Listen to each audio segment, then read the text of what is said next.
שבוע פרשת שלח לך. שלח לך אנשים ויתורו את ארץ כנען אשר אני נותן לבני ישראל. הקדוש ברוך הוא dit à Moshe Rabbeinu, si tu penses qu'il faut envoyer des explorateurs en Eretz Israël pour pouvoir conquérir Eretz Kenan et la faire devenir Eretz Israël, une Eretz qui fait la volonté d'Akadosh Baruch Hu, si tu penses qu'il y a besoin d'envoyer des explorateurs, alors on voit. Ça, c'est la paracha. Elle va nous parler donc des explorateurs. À la fin de la paracha, on va nous parler d'une mitzvah extraordinaire, de la mitzvah de Tzitzit. Et il y a plusieurs mitzvahs dans cette paracha. Mais la question que beaucoup de commentaires se posent, c'est que comment se fait-il que des explorateurs tellement érudits et tellement connus sont tombés et au lieu d'amener donc une très très grande bénédiction au peuple juif, d'amener donc l'enthousiasme et la volonté de conquérir cette Eretz Kenan, ils ont amené exactement l'inverse. Mais il faut aussi comprendre, si quelqu'un par exemple il est envoyé par le chef du Mossad pour voir ce qui se passe en Iran et qui revient et qui dit voilà ce qui se passe, etc. C'est dangereux pour le peuple juif. En fait, il fait ce qu'il a été envoyé de faire. Ça veut dire c'était un explorateur, c'était un espion, et il dit exactement ce qu'il a vu. Donc, la question est double. D'un côté, pourquoi ils ont fait cela? Et de notre côté, qu'est-ce qu'ils ont fait au fait? Ils ont été ordonnés de faire quelque chose et ils ont fait ce qu'ils ont été ordonnés de faire. Alors, d'où vient la colère divine, la colère tellement grande, qui est au fait, on dit que ce qui s'est passé où ils ont tous pleuré et qu'ils ont dit on ne pourra pas monter en Eretz Israël, ça s'est passé Tisha B'Av. Et si on veut, c'est le commencement de Tisha B'Av, le Chet HaMeraglim, ce qu'on appelle la faute des Meraglim, c'est le commencement de la destruction du temple. Ça veut dire qu'ils auraient dû rentrer en Eretz Israël tout de suite, le temple, il aurait dû être construit par Moshe Rabbeinu. Et tout aurait dû bien se passer. Mais au lieu que ça se passe comme ça, ils sont tous ils sont morts. Toute cette génération est morte dans le désert. Et bien sûr, Moshe Rabbeinu aussi, il est mort dans le désert. Il n'est pas rentré en Eretz Israël. Et ils ont pas, c'est pas lui qui a construit le Beth Amikdash. Le Beth Amikdash, il a été détruit. Le premier Beth Amikdash, le deuxième Beth Amikdash. Et si on veut, c'est un jour qui est marqué dans l'histoire comme un jour où la lumière est cachée. La lumière n'est pas dévoilée. Alors il faut comprendre. D'un côté, quelle faute ils ont fait, puisqu'ils ont fait, pourquoi ils ont été tellement punis. Et deuxièmement, si c'est une faute, alors comment se fait-il que des gens qui sont tellement grands et tellement forts et tellement érudits sont tombés dans cette faute? Alors, en fait, on avait déjà expliqué ça dans des années, quelques années avant. Leur faute était qu'ils ne se sont pas annulés complètement à Kadosh Baruch Hu. Si on voit Yehoshua, lui, il n'a pas fauté. Pourquoi Yehoshua n'a pas fauté? Parce que on dit que Akadosh Baruch Hu a rajouté à Yehoshua une lettre à son nom. Et il lui a dit, au lieu de Hoshea, il a écrit Yehoshua, ce qui veut dire Akadosh Baruch Hu Yudke Yoshiacha. Akadosh Baruch Hu va te sauver. Akadosh Baruch Hu va te sauver de la Etza des Meraglim. Akadosh Baruch Hu va te sauver des Meraglim. Et Kalev ben Yefune, lui, qu'est-ce qu'il a fait? Il n'avait pas Moshe Rabbeinu qui était là pour prier sur lui. Caleb Ben Yifone, ce qu'il a fait, c'est qu'il est parti au kever, au tombeau de Avraham, Yitzhak et Yaakov, à l'époque, ils avaient l'habitude de se mettre, comme s'ils se prosternaient sur le tombeau. C'était mishtatrim. Ils se mettaient à ventre sur le tombeau. Et le lien de l'ishtatrout, donc se proster sur le tombeau, le sujet veut dire, c'est pas que quand il allait sur le tombeau, alors au fait, il demandait à Abraham, ou à Yitzhak, ou à Yaakov, au patriarche, qui le sauve. Ça aussi, mais c'était pas ça l'essentiel. Le rabbi il explique que l'essentiel c'était qu'il était annulé complètement au patriarche. Il est arrivé à une darga d'être complètement annulé au avot. Et si on veut, il y a 3 manières de travailler à Kadosh Baruch Hu. La première manière, celui qui vient et qui travaille à Kadosh Baruch Hu uniquement parce que il a peur de la punition. Le deuxième, il travaille à Kadosh Baruch Hu parce qu'il a une récompense. Et le troisième, il travaille à Kadosh Baruch Hu parce qu'Akadosh Baruch Hu lui a demandé de le travailler. Et ça, si on veut, c'était le travail de Yehoshua qui arrivait à ça par le biais de Moshe Rabbeinu, qui Moshe Rabbeinu était complètement annulé à Akadosh Baruch Hu, et par le biais à Caleb qui s'est annulé aux patriarches qui eux étaient annulés à Akadosh Baruch Hu, donc il a pu s'annuler complètement à Akadosh Baruch Hu. Il faut savoir que les Meraglim, quand on dit que c'était des gens qui étaient cachers, qui étaient des rachés Ashvatim, qui étaient les chefs de tribu, c'est pas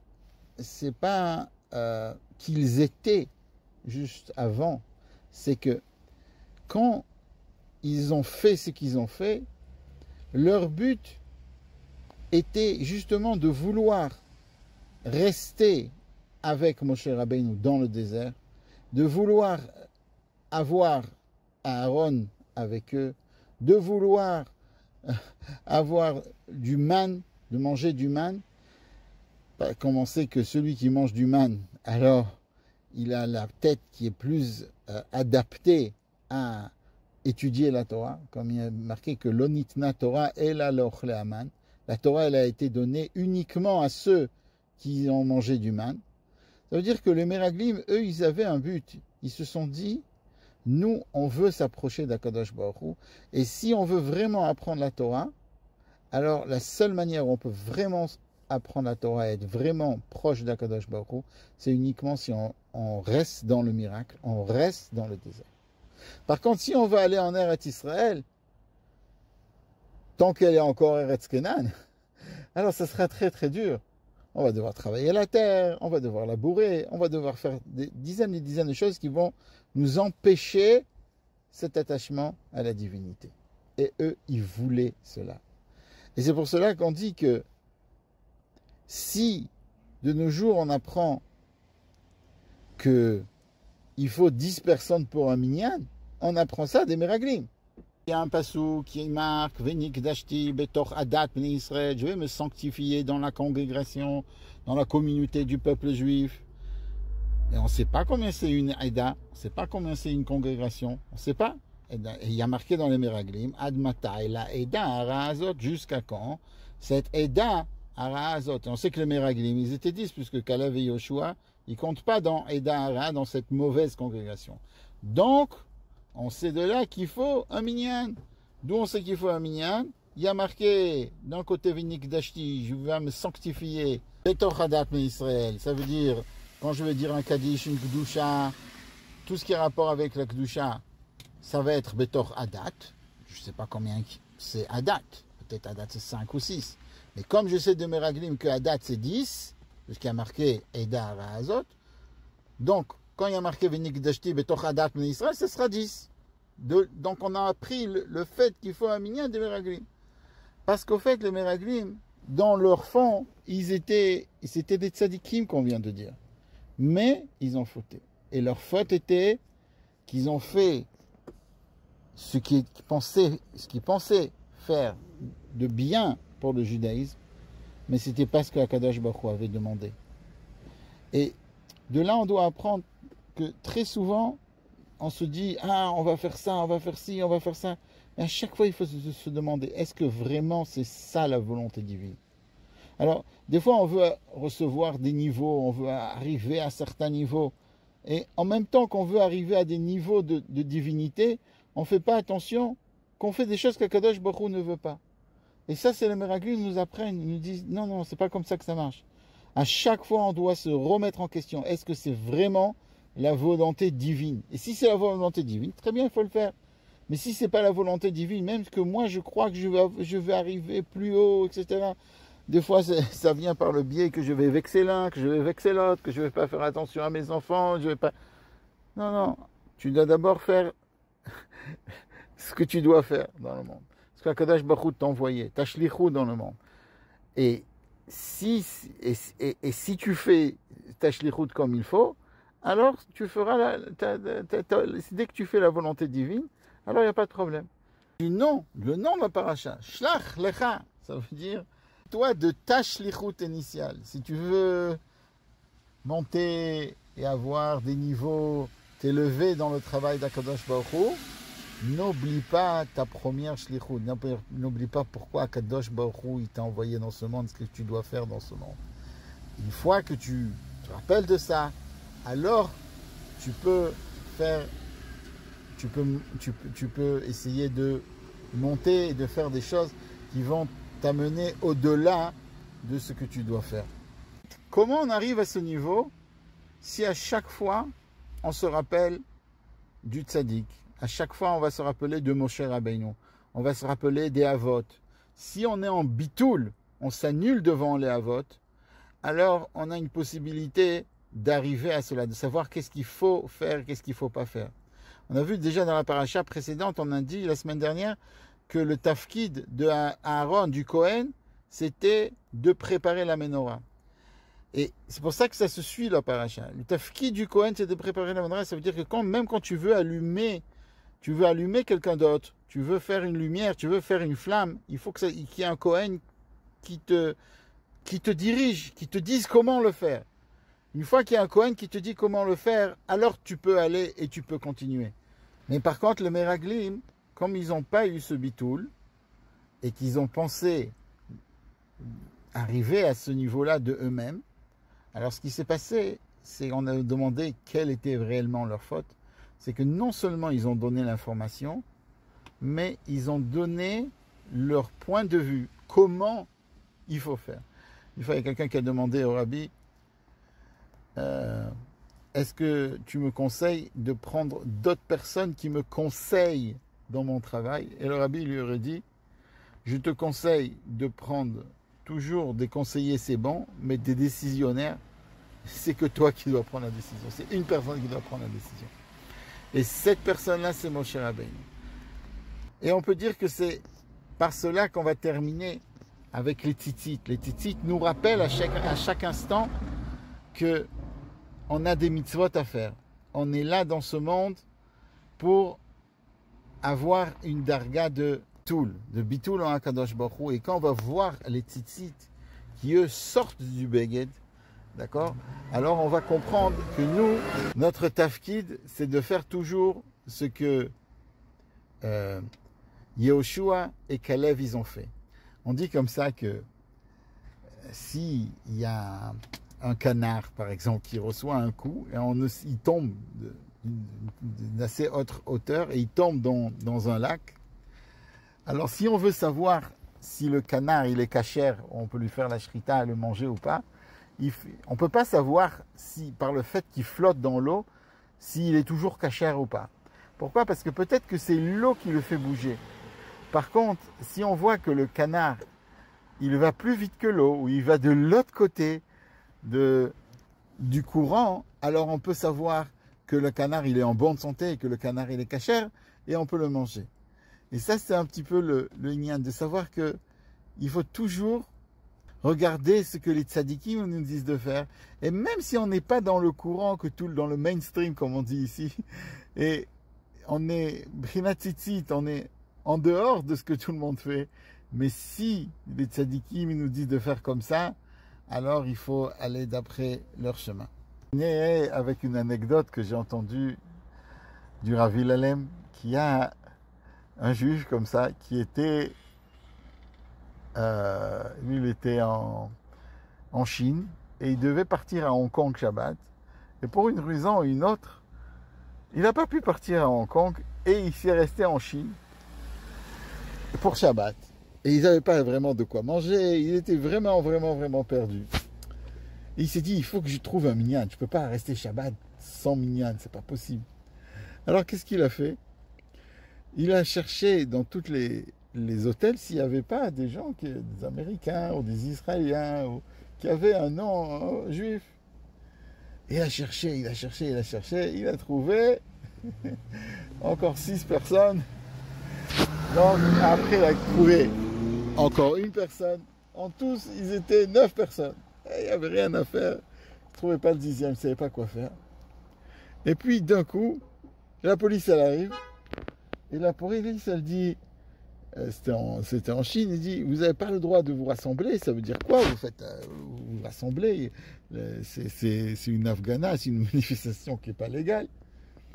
Et il y en a un qui était là-bas et qui l'a dit, si vous m'amenez, monsieur, ça n'a pas d'importance, un nom, il a donné un nom de famille juive, il a dit, si vous m'amenez ce monsieur-là, alors on va s'éparpiller. Le policier, il a dit pas de problème, il est sorti dehors, il a cherché, et pour l'instant, ils ont commencé à faire la tfila sans minyan, ils étaient très tristes. Et d'un coup, le policier, il retape avec le monsieur. Le monsieur, je sais pas, monsieur Rosenblum, il amène un monsieur Rosenblum. Et il lui dit, voilà, maintenant vous vous éparpillez. Mais ils étaient tellement contents d'avoir le 10e qu'ils se sont embrassés, qu'ils se sont enlacés, etc. Ils étaient très contents d'être mignons. Le policier, à la fin, il en a eu marre. Et il les a laissés finir la tfila. Et après, on lui a demandé, mais comment se fait-il que tu le connais, tu savais qu'il devait venir? Il dit non, je voulais juste qu'il parte. Donc je lui ai donné. Et à la fin, ce monsieur Rosenbaum, il avait préparé un Shabbat pour plusieurs personnes qui devaient venir. À la fin, ne sont pas venus. Et comme ça, tout le monde a pu faire Shabbat ensemble. Ils ont fait Shabbat. Ils ont passé un Shabbat très joyeux.